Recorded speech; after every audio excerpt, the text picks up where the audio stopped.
نحن لنا لعيب اخوان مسلمين، وكان بيتستروا تحت مسميات مختلفه ولا يعلنوا عن هويتهم. كان في مثلا زي الكابتن محمد ابو تريكه، والمستويات مختلفه بقى. يعني احنا كنا بنحاول كاخوان ان احنا الشخصيات العامه لما يكون في شخصيه ذات تاثير عام ولها اسم وحريصه على التالق، احنا كان اخوان بندفع بيهم ان احنا يعني نحاول ان احنا نبعدهم شويه من الناحيه التنظيميه عشان يعني يحصلوا على تألقهم.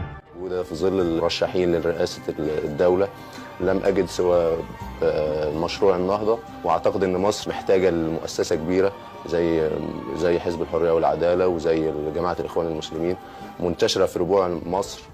كنا عملنا لجنة اسمها لجنة الصفوة والمحبين، فجالنا عصام العريان وقال أنا في ولد أنا مربيه على إيدي في اسمه محمد أبو تريكة بيلعب في الترسانة، وممكن تعملوا معاه يعني بما يسمى عقد صناعة نجم، ننجمه ناخده من الترسانة نوديه الأهلي وننجمه بحيث ان احنا يعني وقت اللزوم هو هيلم شعبية ونضغط بيه زي ما احنا عايزين.